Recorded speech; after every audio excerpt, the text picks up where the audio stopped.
West Nile TV.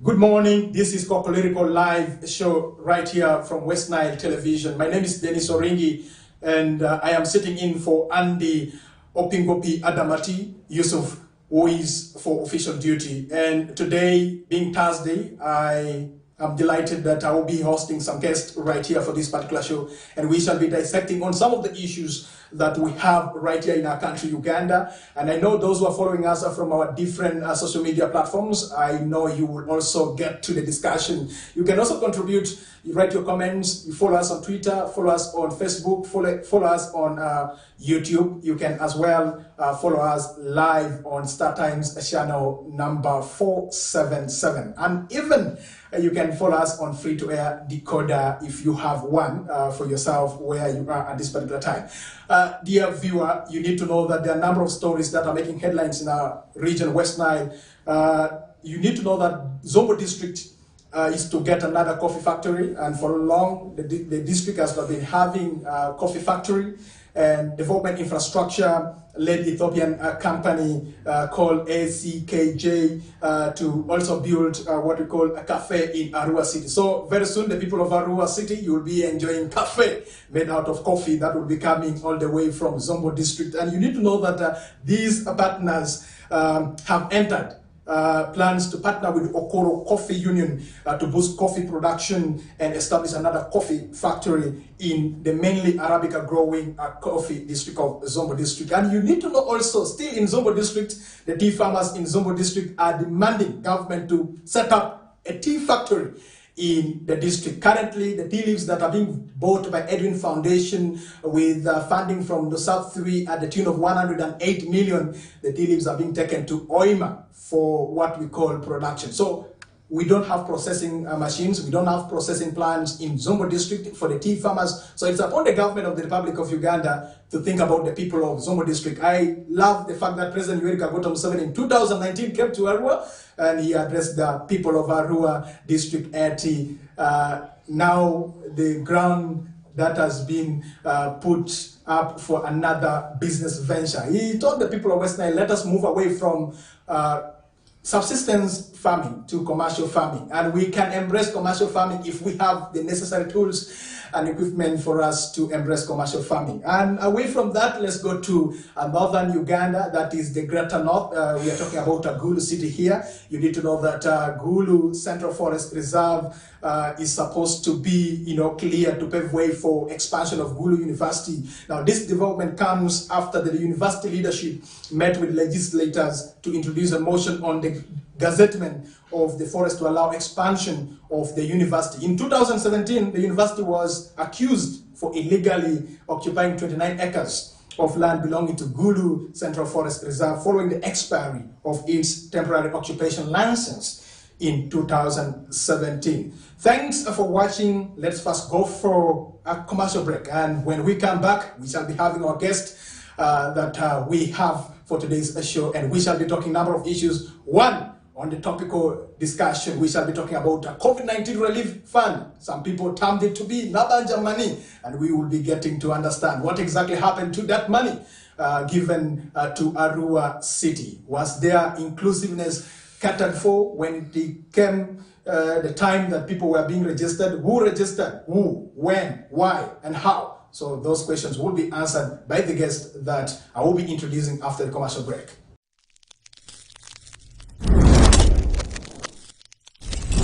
West Nile TV, lighting up the region.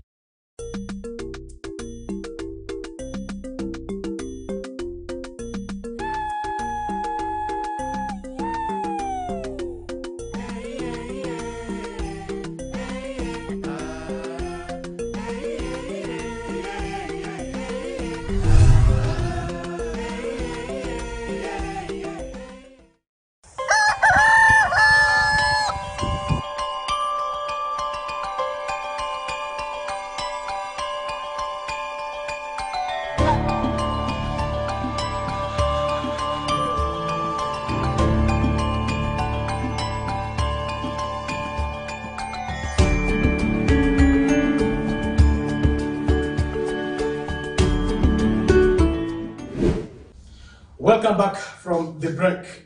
I'm glad you're still watching West Nile TV. You can follow us on StarTimes channel 477 and free to air, and also other media platforms. We have social media platforms like Twitter, Facebook, YouTube. Today, as I did mention earlier on, that I will be having guests right here in the studio to discuss some of the issues. And top on the agenda, we shall be discussing COVID-19 money. Some people termed it to be Nabanja money. And you need to know that Nabanja is the Prime Minister of the Republic of Uganda, the only female Prime Minister that Uganda is having at this particular time. Uganda has not been having a female Prime Minister, but this time around, we thank the President of the Republic of Uganda for appointing her to head that docket of the Premier. Muzaid Kamis is Arua Central Division Mayor, who was also part of the team who went to Kampala to understand what went wrong when it came to follow up on COVID-19 money disbursed to different people who are supposed to benefit from the money. Honorable, you're also the mayor for Arua Central Division. You're most welcome for the show. Thank you very much. We do also have Honorable Lemariga Fadil, who is also DP spokesperson for Northern Uganda and also former parliamentary candidate for Arua Central Division, who lost to Honorable Jackson Liatma, who is the current Member of Parliament for Arua Central Division. Honorable, you're most welcome for the show. Thank you. Yes, before we get into Nabanja's money, let's talk about Electoral Commission. He's having an evaluation meeting for the January 2020-2021 general election in Arua, getting anomalies and the shortcomings of the last election, suggesting solutions ahead of the 2026 general elections. Most of the political parties, including Democratic Party, were represented, and you happen to be one of the persons who attended the dialogue meeting. Can you briefly give us some of the highlights on what transpired during that meeting? Thank you, Mr. Host. Thank you for this opportunity to be talking to the people of West Nile and to the people of this country and the entire world. This morning, the Electoral Commission had a workshop for stakeholders within security, within political parties, within the Electoral Commission itself and other people, including LCPL chairpersons from the former Greater Arua District comprising Terego, Mariokolo, Arua District, and Arua City, who were gathered today at Rocks and Roots Hotel to review the last election of January and February this year. And the purpose of the workshop was to be able to find out what were the challenges that were faced, what were the good acts that were registered during the elections, and how we can be able to better the electoral process in this country in the run-up to 2026. And that was the purpose of the workshop. And we had a very elaborate debate, and we were divided into a group of 7. And I happened to have been the presenter for group 5, where I belonged. And we found out so many problems. One of the problems was the issue of nominations, where people's names varied, which has caused some elections to be cancelled or to be contested within this region. One of the problems was the poor delivery of electoral materials to polling centers. Another problem was found out to be the commercialization of politics that has greatly affected the choice of the voters to choose who is best to lead them. Another challenge we found out was the influence of the security in disrupting elections and the challenges of COVID-19. And we also gave out a lot of solutions. And one of the solutions that was given was there is a need to begin the elections from the local government going up to presidency, because after voting for the presidency and member of parliament, people normally lose interest in the elections. So, because of the importance of the local government leaders, it was found out that actually people must vote first for local leaders, because they are the ones who stay with these people. However, there was also a counter argument that the elections could actually be held on the same day, so that that voter interest is captured maximally within that single day, and at least a representative vote would have been gotten. And it also suggested that electoral commission must be able to fund all political parties equally, regardless of their numerical strength in parliament, because the smaller parties need government support more than the ruling NRM. We also suggested that the security must be restricted, and voter education must be done a lot earlier, at least 2 years before, other than bringing it to a shorter notice, and this one affects our ability to participate in free and fair elections. And we suggested that there is need to remunerate and the election officials fairly okay, so that they don't fall prey to acts of corruption.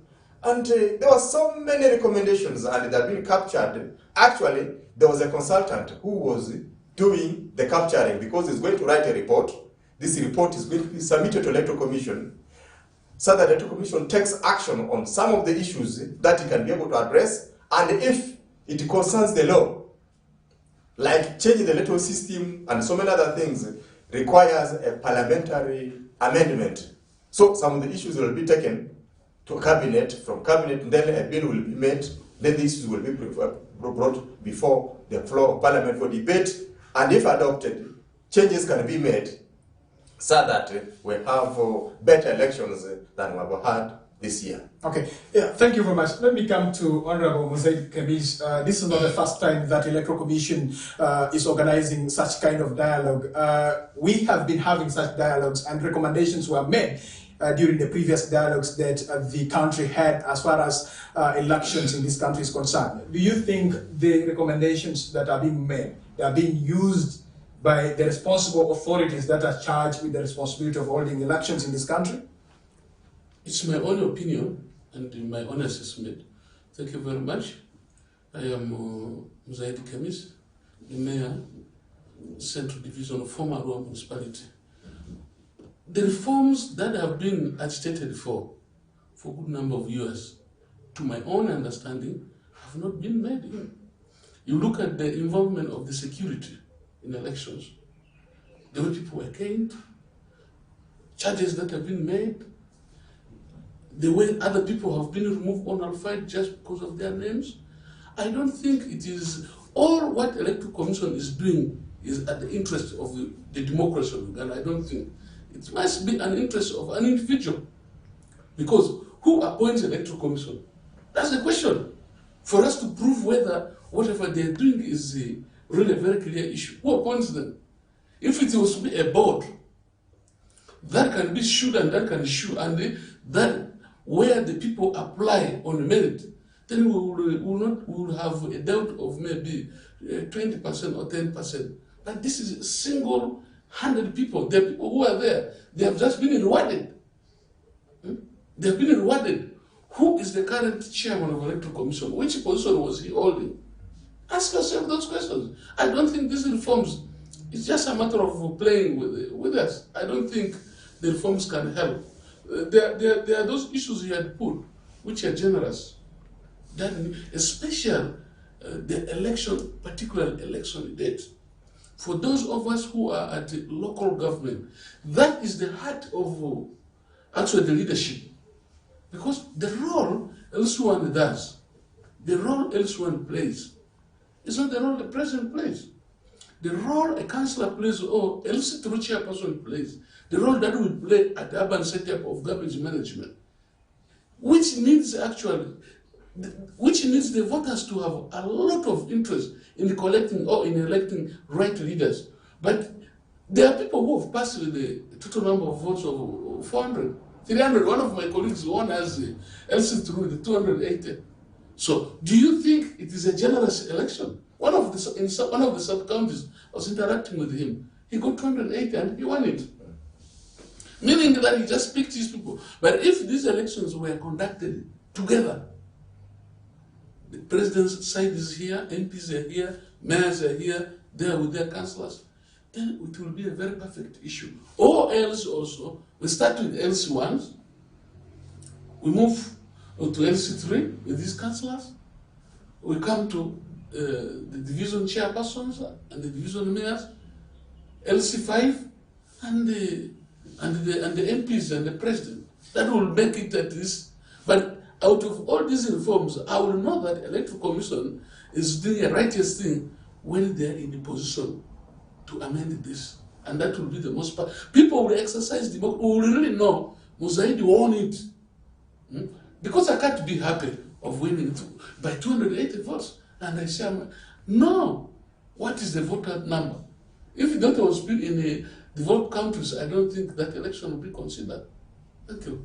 All right, thank you very much, gentlemen, for the submissions that you have given. And I believe if in 2026, the same people who managed 2021 general elections will still be the one managing the election in 2026, I believe some of the recommendations that were got from Arua District West Nile Sub-Region, it will be very, very important if the recommendations are considered for 2026 elections. We will discuss more about that in a different session, but now let's go for a commercial break, and when we come back, we shall be able to continue from there. And when we come back, remember, Nabanja money, we want to know who are the people who benefited from 100,000 each given to those 13 categories who were supposed to receive the money. What happened to Arua? Were there the right people who got the money, or there were people who really managed the list of those who are supposed to benefit from the money? My name is Dennis Oringi, and you are watching West Nile TV on Star Times channel 477. And on our different social media platforms, just type West Nile TV and you'll be able to get the channels that you would like to follow.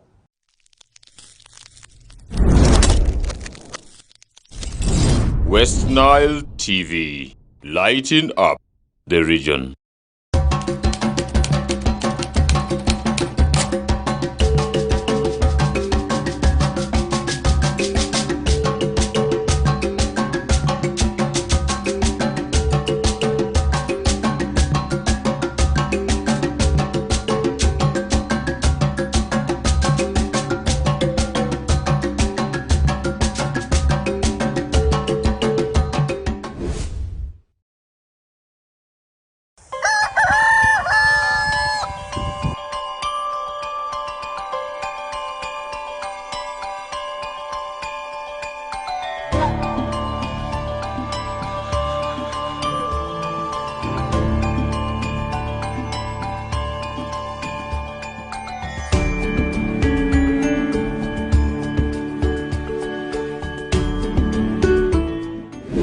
Welcome back. You're still watching West Nile TV, and this is Kokoliriko Live Show. My name is Dennis Doringi, the host for today's show. I am sitting in for Andamati Yusuf, who is for official duty. And I am not alone in the studio. I still have my guest. I have Honorable Mozaid Kemis, who is the Central Division Mayor, Arua City, and I do have Honorable Lemariga Fadil, who is the DP spokesperson for Northern Region, and at the same time, he was the parliamentary candidate for Arua Central Division, Arua City. We want to get to the topical discussion at this particular time, and we want to talk about a COVID-19 relief fund.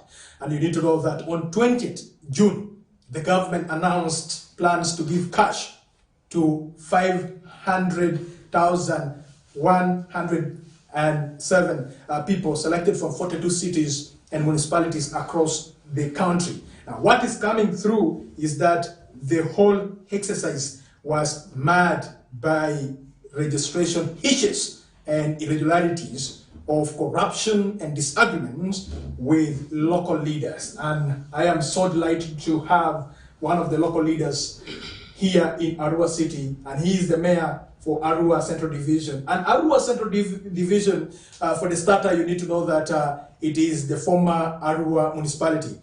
I would say Arua Central Division is the right beneficiary of this fund. And the Central Division Mayor will be able to give us what exactly transpired during the registration, during the distribution, and the conclusion of the exercise. I saw you before the local government parliamentary committee being grilled over the issue of the money. You led a team of technical people from your division. We don't want to get the information from somewhere else, since you happened to participate in giving submissions to the legislators who belong to local government accounts committee. Give us an account of what exactly transpired, what were the issues got from the reports that were given to you people when you appeared. Yeah, thank you very much. A very simple task has been put to me to our explanation of what has happened, COVID cash relief, or the common what people call Nabaja, particularly in relation to Arua City, particularly Central Division. I want to have the following clarifications. That my own understanding as a local leader, that I know transpired. And I want to make some of the following clarifications. As you heard in the media, as you saw the way we have been grilled, the guidelines of the number of cases or COVID cases were so clear. There were around 13 categories of the people who were supposed to receive this money. The bouncers, the tours, the drivers, shoe signers, wheelbarrow pushers, mention it and mention it. These people were picked. The guideline required the technical team to do the work. Registration was done by the town agents. The road registration, as I speak, I still have the road registration. Cell by cell, stage by stage, group by group, I have it. This was taken to the center to be entered by the data entrance. They did the work. Which center? The city center. Okay. They did the work. The work was done. When we went to park, there were mistakes that were identified. I don't want to argue over them. I don't want to be one local leader who should be defending some particular mistakes. The mistakes were there, and the other sides of the mistakes are there. That I feel they are also on the side of the department that gave the money. One, the registration did not meet its standard. For instance, we had a priest who was registered as a shoe-shiner. We had some councillors who were registered as musicians. Those were particular some mistakes that happened.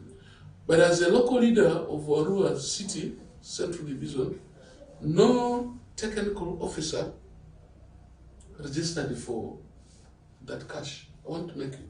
I have the list here of over 3,000 people. I have the list here because I speak on evidence base. You will photocopy it, you will check it. You will not get the name of any single technical person here. The way it happened in other districts where CDO, principal CDO, and the accountants and fiscal planners, they registered themselves. I have the list here because this was the one task I requested before going for the park. I needed to see the incident that made Arua, the people that you saw who were apologizing. These were interns. These were university graduates who were completing their task of finishing their university, who came on to learn on-job training along the various lines of their professions. But you'll realize that around 80 of them entered their name in the what? Among the list of them. Were they not paid? They were paid. They were paid. They received the money. The list is here. If you are paid, it is indicated that you are paid. So the 8 data entrants who are volunteers, who are interns, because there was no way an institution can refuse them. You go to health center, the hospitals, they're there. So in the various departments of accounts and the administration, engineering, they were there, and they entered their names. Out of this list, we have 2 councillors who felt they're vulnerable. Their names are here. The biggest mistake I saw here was people being put not as instructed by the guideline. Indeed, a driver, like now, we have food vendors. In this list, you will find that there are very many female boarders. But when you call them, you'll find them telling you that I sell tea in this place. I sell food in this place. You prove that. But the way they were posted, it's like in accounts when you have wrong entry. Whose problem is that? That's why there are people who are in charge of negligence. There are people who are in charge of negligence.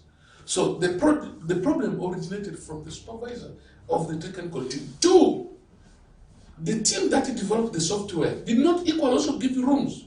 The software that was used for having this data, it has no aspect of editing.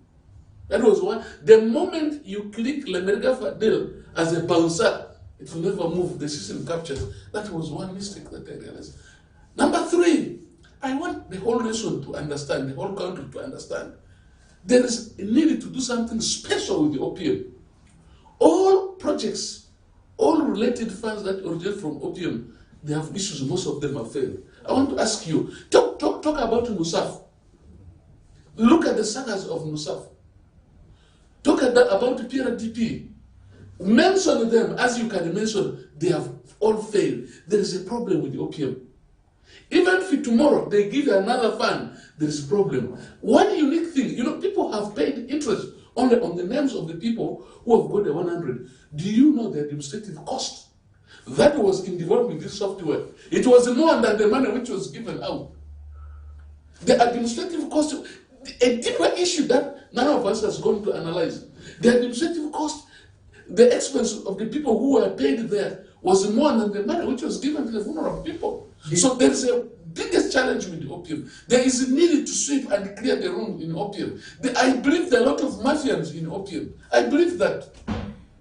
You look at the very mention all the projects that were under OPM and see whether they have successfully been implemented. Let's talk about this one. We are talking about COVID-19 relief fund, and the responsibility was given to the local leaders together with the technocrats. As a local leader, as the mayor of the central division, what did you do as far as supervision is concerned? Go to the guidelines. Go to the guidelines. Check everything. I want to remove that. You check all the OPM projects and see whether the leaders are there. Today, you will prove me wrong. If these files or if these names moved through executive, we approve them at the central division level. After central division approving them, they will move to the city council approves them, the councillors approve through them. Do you think that we will have a problem? Like right now, we have a fund from gender and labor, the urban cast, that they are trying to work. Arua district has been selected as one of the districts implementing this project. It's a pilot project. The money is from International Labour Organization. Look at the steps that have been required. LC1 is identified. After them identifying, bring the names to the town agents. After that, TPC is set. After TPC sits, they bring it to the executive. Actually, this morning, I was on the files. I have deferred around 8 files, meaning that around 264 beneficiaries have deferred them. After here, we're going to take the city. The city, also in the city, we have representatives of the people in these divisions. They are going to move through one by one. So the whole Nabaja cash, the COVID cash, had nothing of this. I want to distance myself away from that as a local. I want to completely distance myself. When people, during that time, as people were coming to us in offices, inquiring, there was nothing that we could give. We couldn't have the guidelines. We couldn't have any communication. There was no recognition. Instruction was only given to town clerk, and town clerk gave the instruction to town agents. That was it. That the political team were not allowed. So how do you handle me accountable? That's why I told the parliamentary committee actually they have done more disaster to the country than the local leaders than any other person who had the 100,000. Because they should have, as the policy generators, they should have looked into this. They rushed. That's the advantage of having immature, sometimes the 500 members of parliament who are not in a position to understand that as this fund is going down, there must be proper guidance. None of them did not think about that. And today they are talking about 100,000. And the administrative cost of this project is more than what the beneficiary. So I will say that this thing was not even meant for the vulnerable people. It was meant for the key people in the offices. You are a journalist. You do investigative journalism. And they ask and they research on the cost that was done to implement this project. You will find it is 5 times than what the people got. So the Arua technocrats who were arrested after grilling, they are innocent. The MPs should really arrest themselves. To me, the MPs should arrest themselves because they, as the issue moved on the floor of parliament, out of the 500 plus MPs, none of them will say that let these names, after them being get from there, go under some process and get approved. None of them didn't say that. They only said yes, the cash will be given. How? They did not ask in which modality. They did not ask those. Meaning that the number that sat inside there, they are not minding about the local people. They are not minding about it. That's why I was saying the elections of local leaders should have been considered more. So as Arua Central Division, I want to say, in this list here, the only mistakes that I've seen here, one, wrong entry, wrong posting. 2, lack of involvement of local leaders. Even the LC ones were not involved in this identification. Can you tell me the town clerk, Mwanje, knows all the vulnerable people in Uzua cell? Does he even know where Otraktra is? Does he even know where any cell stops? Does he know how big Olipi? But LC one chairman there knows. So that was a mistake. That was the second mistake I showed. Local Government Accounts Committee recommended some technocrats from Arua to be put behind bars for some time. So who were these people arrested by the parliamentary police? The team that was arrested were these interns. The interns, the university graduates who were doing training, they were arrested. The administrators of the city were arrested and charged of negligence. Who are these? Because when we talk about administrators, we have political leaders who are also administrators. We have the town clerk, okay. IF division, we have the town clerk, Central division, we have the deputy town clerk, Arua City. Those are the people. Because the current town clerk was not in that process. All the questions, he was not in position to know them. So all the tasks moved on the deputy who was acting in the position of both town clerk and the deputy. So they were charged of negligence of duty, not of embezzling or diverting any fund. Theirs was negligence of what? Duty. Okay. I was personally there. I witnessed what happened. All right, thank you very much. The energy you're using right now, if you are to use at Parliament, don't you think that the technocrats of Arua together with the politicians would be safe? They will be safe. Like right now, we have the urban CAS. I developed a strategy of approving the files. I have developed a piloting system of management. You know, when the pilot is taking off, it's very careful. We are at the verge of identifying the beneficiaries. We are very careful. I have developed the aspect of bottom-to-top approach. I have left my office. I was in Oyoze, I was in the Inyao cell, I was in Iwavio, approving the files one by one, doing the audited test, the right required privileges or items that are needed. One, identifications of the beneficiaries. Who are the 50% who are to be women, the Sudanese or the refugees, the vulnerable, and the youth. And the beneficiary number was to be 84 per shell. I was counting this. How many refugees are there? Because it was a system that we derived. That I think this time will not even give any single attention to, because we have moved there, the community will bear witness with us. We came and we approved the files with them. Even when we went to other cells, they will tell us, no, don't approve the file. All right, dear viewer, you have heard from the Arua Central Division Mayor, Honorable Kemis Muzaid. He was part of those who were grilled at Parliament. They appeared before Local Government Accounts Committee, being chaired by Member of Parliament for Badegela Yibi Division, and that is none other than Honorable Ujara Martin Mapenduzi, the former LC5 chairperson of Gulu District. We are going for a very brief commercial break, and when we come back, I believe Lemariga has been taking notes of what this Central Division Mayor has been submitting to the questions that we were able to ask him. And with Lemariga, we shall start from that point. What is wrong with the government programs that are being implemented in this country? What needs to be done? Who should do what at what time? Let's go for a break. Thank you.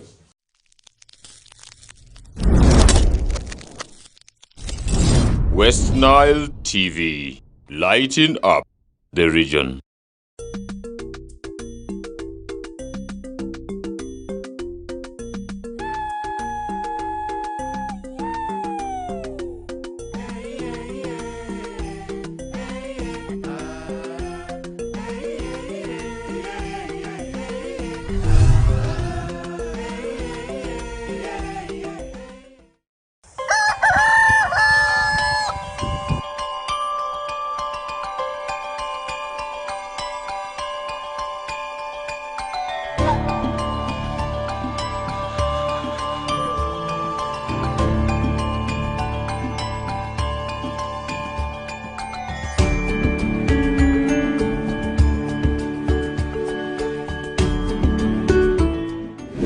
Welcome back. You're still watching West Nile TV, and it is the program Kokoliriko Live.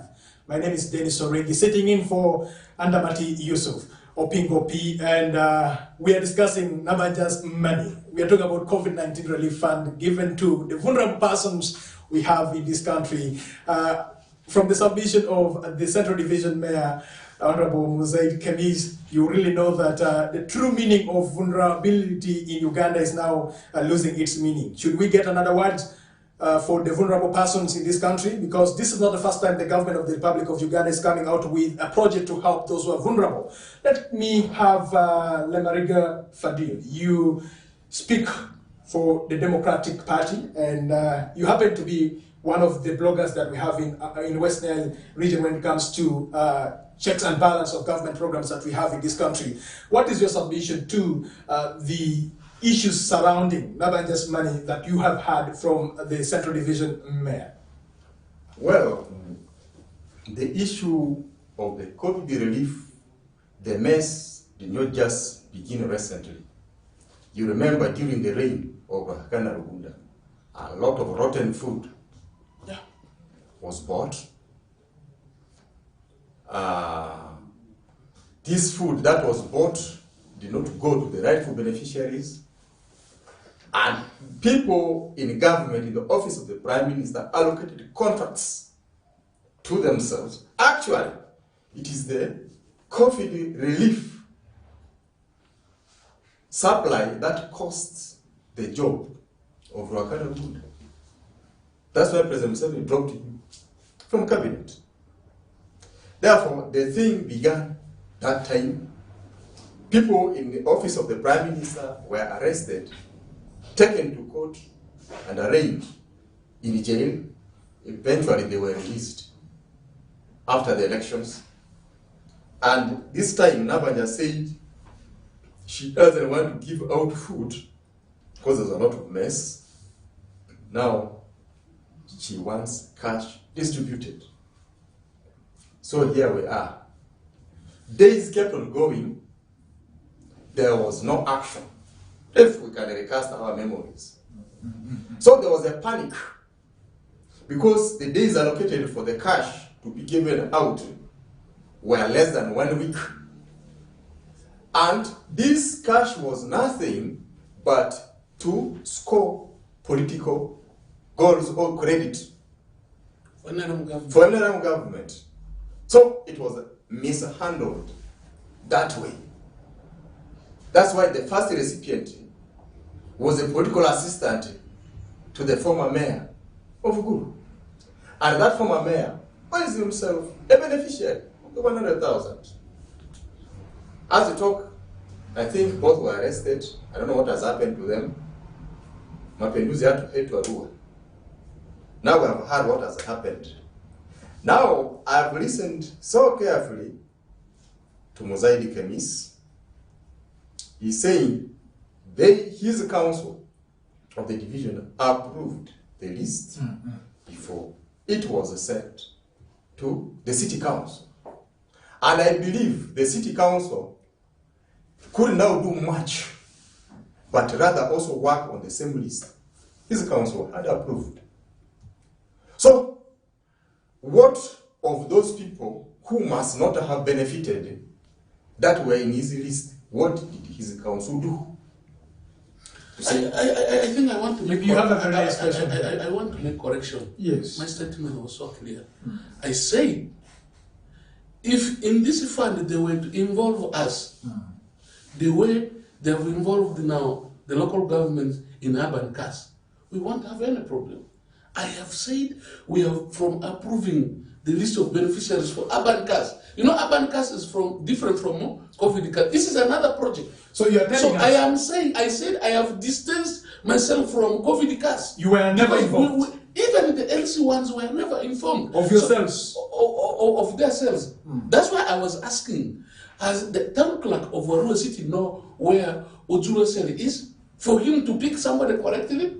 I am trying to give the validity, the importance. If the OPM was involved, the local leaders in identifying this. So your council approved a different list and files?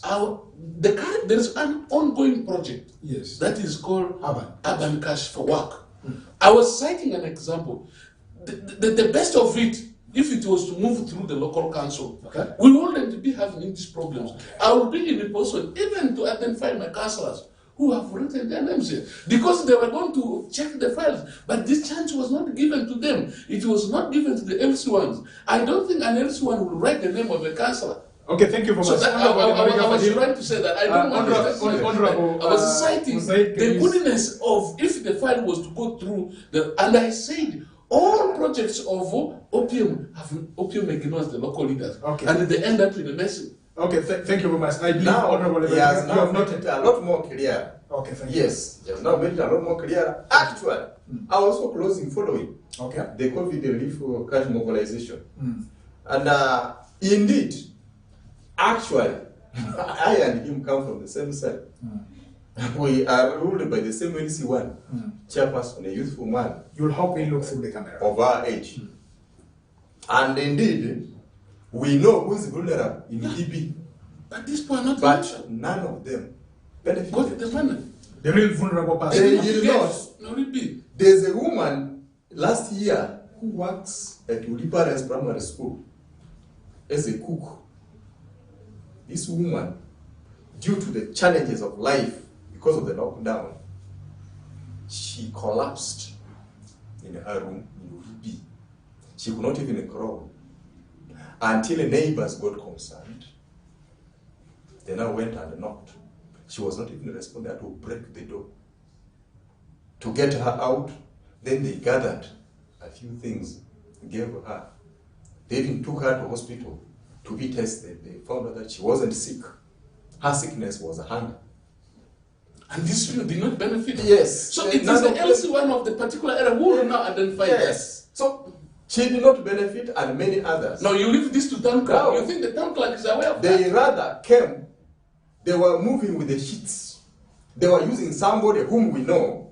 He came to our place of staying during the day in Oborokofuku East Cell at Taji House, saying they were looking for beneficiaries.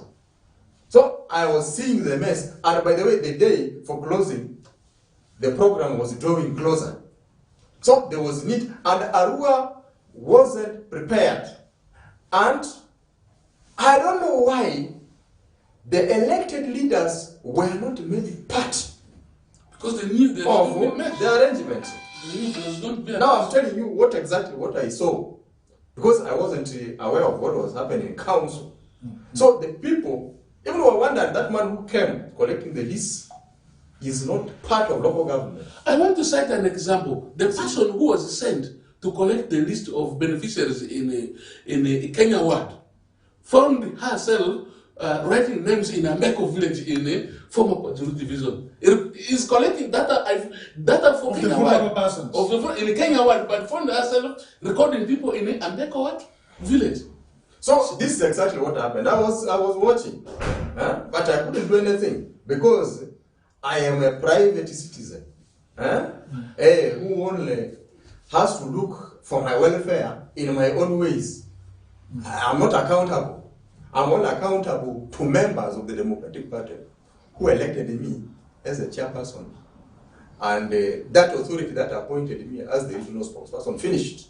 I'm not even accountable to the voters of Arua Central Division. So I was watching all this mess. Since it wasn't in my hands, I allowed it to take its course, and I knew there would be problems. But what pains me most is Arua Central Division is the second. No, Arua City is the second largest city after Mbarara. Now, if you are given 3,750 beneficiaries, slots, IPF. yes, vis-a-vis other cities that are smaller in size to us, what does this one imply to the people of Arua City and West Nile? And these complaints were made even before. Even the government knows that Arua City is the second largest because of this bickering amongst the Igbos over the boundaries. They know it, but they ignored it. Maybe the bickering is just over the boundary, but not over the number of people who are living in the city. Then if it is over the boundary, then where is the extent of the boundary? But we should be talking about boundary and the number of people in the Yes, boundary. therefore, if the boundary is bigger, then there are more people who are supposed to be served. Yes. You see? Arua City actually was to get more. The IPF of Arua City was to be more than that one of Mbarara. Maybe they use playing, and then they see that people are only concentrated in the central division. The mistake they did was they used the data of former Arua municipality, and the U-Boss, actually that is another department that has problem. The U-Boss gave them wrong information. How many households were there in former Arua municipality? Even the information they picked was still wrong. Do you believe we only have 12,000 households in former Arua municipality? So, Lemeriga, should we go for another census so that we have the exact data for Arua City? If the Arua City is to benefit from other governments? Yes, we need another census. This country needed another census because Uganda is the second, has the second youngest youth population in the world after Niger, which means the rate at which we produce is a lot more than is expected. Therefore, Uganda needed a census because we last had it in 2014. And this is the census that was used for determining the beneficiaries for this fund here. Therefore, the data is not adequate, even if they were to include Aivu. Because more people have migrated both into Arua Central Division and into Aivu because of having attained that status of a city. Therefore, Arua deserves more and better. That's what I'm saying. We have been cheated.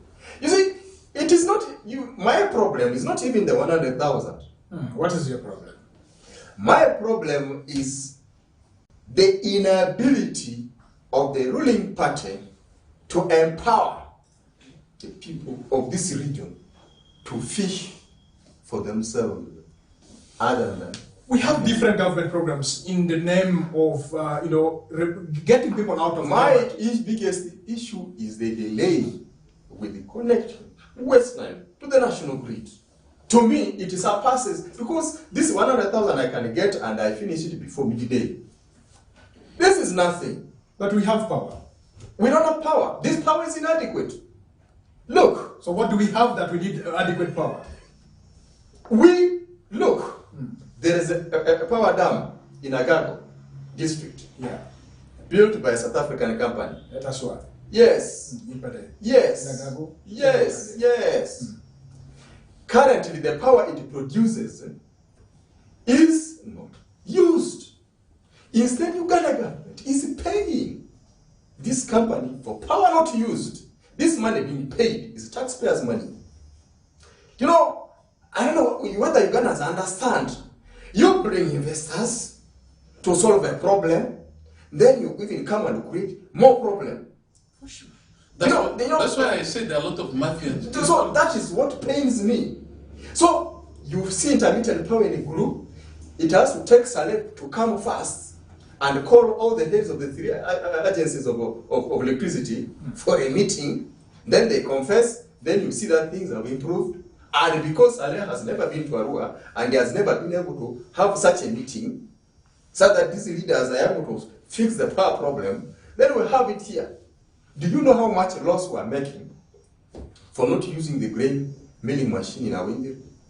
That was constructed alongside the main market. Yes. Do you know how much it affects us? Because the things that machine was supposed to make are the things produced locally in Western region here. For how does that connect to power? Not producing and power.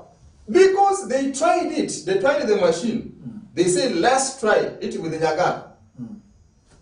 The entire power in West Nile, in other places, went off. Because the capacity of the machine is too big. Do you know how much power would have been alleviated if the mango factory in Lodonga was running? And that factory in Lodonga is built strategically closer to Tereko, just less than 5 kilometers away from Koboko. It is built in Yumbe, that has the biggest production of mango in this region. And heavenly blessing has it that the sunshine, the rays along Yumbe passing via Koboko have the highest frequency of sunlight in the entire country. I don't know whether you people are aware of that. Therefore, the mangoes around that belt have more juice and have more sugar content than the mangoes in any other part of this country. Therefore, the Chinese government and Coca-Cola have given special orders for mango juice from that region to be bought. I thought by commissioning the power in January this year by President Museveni, this issue has been solved. Look, if you go to the substation at Muni, it has remained as bushy as when Museveni got it during commission. But I saw some traders doing some work. Nothing, there's nothing there. Those are just to play around with us. And don't expect this power now. Expect it towards 2026. So to me, we were promised that by September 2022, I doubt will be connected. that was a political statement because there was too much pressure. You remember how much the Western MPs had fixed the minister. You see? So he just wanted to move out. I don't trust it until it happens. So, to me, if the people of West Nile were empowered, the 100,000 cash is nothing. Because that's what we will get in 30 minutes or even 15 minutes. We will be a lot more richer. You look at how we've been able to build Arua city without much government support. It has overtaken so many cities in this country. So that is the potential we have. To me, I wanted the government to give the people of Arua and West Nile fish nets than fish. If in any case it so happened that actually I was in power, the first thing I would face is this issue of electricity. Because it will solve a lot of problems. This is COVID cash. What is 100,000? What is 100,000? This is little money.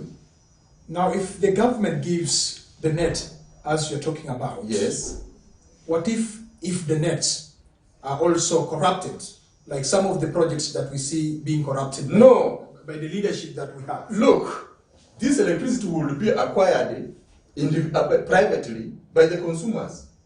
Then they will be able to have their businesses grow.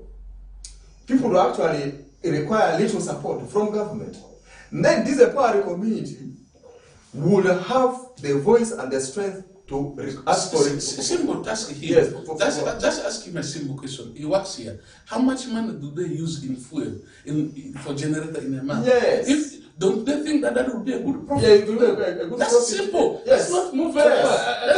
I must believe most of the management. I need to get in touch with the. I believe the management. Yes, you need to get in The touch. management can bear that. Yes. So this is what we're saying. So that is the net you're talking about. That is what I'm talking about. That's the fish. Not the 100,000 that people Not the are getting. 100,000 is nothing. The 100,000 is nothing because this is money I get. I can use it in less than a day. COVID-19 came last year. You see, and government saw that it is necessary that some people need to be supported. Don't you think that the government was right to support the vulnerable persons in this wake of COVID-19? Government is no. How much will this 100,000? How much will it do, and for how many days will it last? You see, I'm looking at the sustainability of something for our people, and if we facilitated the ability of our people to generate wealth for themselves, would not we be asking? Because we would have fewer vulnerable people, then the fewer would even be helped by us. Do you know, today, But the money is COVID-19 relief cash. That's COVID-19 relief cash. in America, the US government voted 1,500 US dollars for each individual, not household. Yes, as a relief cash. But we are still a developing country. No!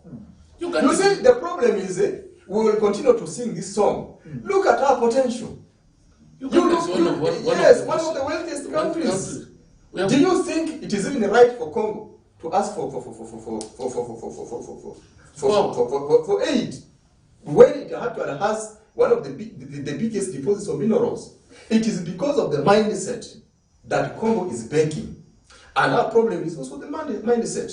Currently, Uganda produces more power than it is consuming.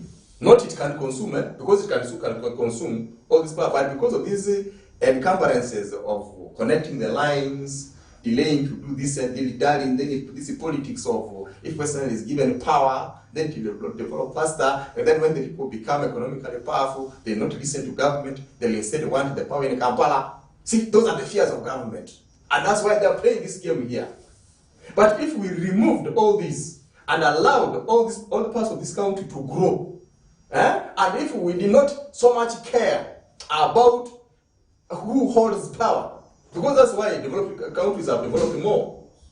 But our problem here is who is from West Nile, who is trying to come up, who wants to grab this power, who is that Acholi, who is that Langi, who is that Mteso, who is that Karamujong, who is that Mugis, who is that Muganda, who wants to come and grab this power. That is what is causing all these problems.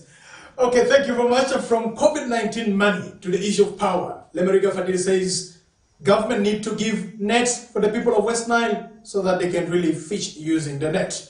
And I believe those who have been charged with the responsibility of handling public offices will take some actions on some of the recommendations that are being given right here. For us, we provide the platform for people to discuss issues that are affecting the people in the community where they come from. When we come back after a commercial break, we shall be looking at the highs and the lows about COVID-19 management. Right from the start, when Uganda registered a person with COVID-19 up to date, what has the government done and what has the government failed to do? These are some of the things that we shall be looking into. More especially, we shall be focusing on West Nile, how the government of the Republic of Uganda has been able to handle COVID-19 together with the people of West Nile, whether the COVID-19 issues in West Nile have been handled properly or there are a lot of things that need to be looked into. My name is Dennis Toringi, the host for today's Kokoliriko live show, sitting in for Andamati Yusuf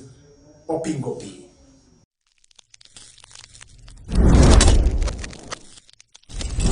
West Nile TV, lighting up the region.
Welcome back. You're still watching West Nile TV, and the program is Kokoliriko Live.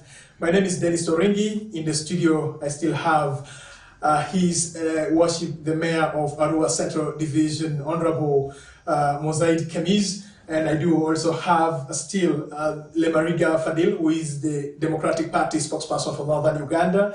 And he is the former parliamentary candidate for Arua Central Division. We want to conclude the discussion. Honorable Mozaid Kemiz, you have been in this town since COVID-19 started. In 2 minutes, what has been done well and what has not been done well when it comes to management of COVID-19? Yeah, what has been done well and what has not been done well is a 50-50 situation. There are issues that are to concern security, implementation of some policies that I have seen they are somehow okay. But on the other side, we also have issues of mismanagement. We have allowances of doctors, the nurses who are working, that have not been well handled. We also have a series of other bad issues that have actually been incurred during that by some particular management heads, whether those who are particularly assigned to either enforce, as enforcement was done. We also have those who are trying to do the negative part of it. That was there. But basically, the issue of the nurses' allowances being embezzled has been one of the greatest mistakes.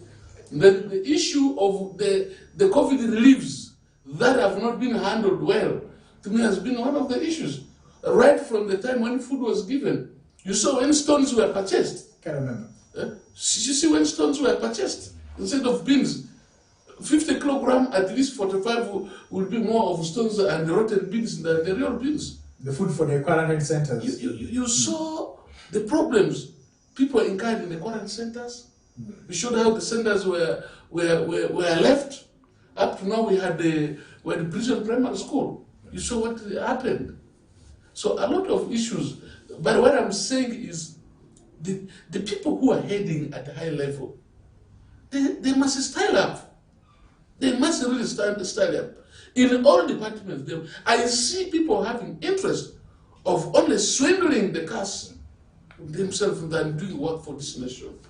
Thank you very much, Honorable Mozaid Kemiz, for your submission. And I believe that the submissions that we are giving will not just go to waste, and the submissions will be taken up, and some actions will be also taken up from there. Let me have Honorable Lemariga Fadil, your last submission as far as management of COVID-19 right from the start up to this particular time. Remember, we are still under lockdown, and we are expecting the President of the Republic of Uganda to speak to us very soon. We do not know what is going to communicate to us. What is your summary about COVID-19 management right from 2020 up to date? Well, the cash has already been mismanaged. To me, it is not so much an issue. But my problem is what COVID-19 has caused to the education sector. That is the biggest damage that this country has suffered, because it has a disorganized whole generation. To have these pupils and children and students in education from nursery up to university realign their learning, and the Ministry of Education realign the syllabus, so that what has been missed is covered, so that the knowledge that has been lost is put into its rightful path. The number of girls who have been impregnated, not just within West Nile, but the whole country. These are parents who have been made to attain that status at a younger age, and they are going to give birth to children whom they will not be able to cater for if they were adults first before they bore these children. So that is the extent of the damage caused by COVID-19. The 100,000 or 5 billion, whatever Parliament approved, is just a drop in the ocean compared to what we have been placed to. And we don't know, unfortunately, when this problem is ending. They have been postponing opening of schools from one. They said 2 weeks, which 2 weeks as elapsing. The minister the other day came, said nothing is going to happen. And we said the other time, let them declare a dead year, so that we know we are beginning either in January or February next year. Then we will use this period here to vaccinate. Because that will be one of the biggest solutions. That's how other countries have managed it, but they are not even willing to listen. This is the problem. To me, the 100,000 is nothing. If people were made to have fish nets, and if vaccination was done, then the problem of education, because it is through education that you are able to train manpower to manage all these other aspects of life. Education is just too important. Education is in fact next to oxygen in human life. Too critical. If you, at times I get up at night, think about these issues, I feel like, I don't know, doing what? This is what makes me sad about this country. So the whole generation is spoiled. They'll not be able to cope up, they'll not be able to compete the job market, locally and internationally. That is my issue. So concerning issues within Arua Central Division, issue of security has improved. Garbage management is a bit a problem. The other problem is the youth unemployment. So many youths who don't have anything to do, chewing marungi from morning up to sunset, just there, and nothing is being done to help this situation. At least women are organized, because there are small economic groups, those unregistered and registered circles, the VSLS. That way, they have been able to pull a lot of resources, though they might not be able to say it, but women are better. They have sat on some bit of wealth, and when given little, they know how to manage it, unlike the male youth who are fond of squandering. So this is my observation of affairs within Arua Central Division and Arua City in general. All right, thank you very much, gentlemen, for coming through. Thank you very much for giving us your time. Thank you very much for the wonderful discussions that we had with you. I've been hosting the Central Division Mayor, Honorable Muzeid Kamis, together with Lemariga Fadil, the Democratic Party spokesperson from Northern Uganda, former parliamentary candidate for Arua Central Division. My name is Dennis Oringi. For now, I would say thank you for being part of this show. Continue following us on our different social media platforms. You can go to Twitter, type West Nile Television, go to Facebook, West Nile Television, YouTube, West Nile Television, and at Dennis Oringi, that is my personal Twitter handle. Let's continue with the conversation about Nabanja's Money COVID-19 Relief Fund. We are still discussing how this fund was not properly managed by Arua City. Have the best of your time. Good morning.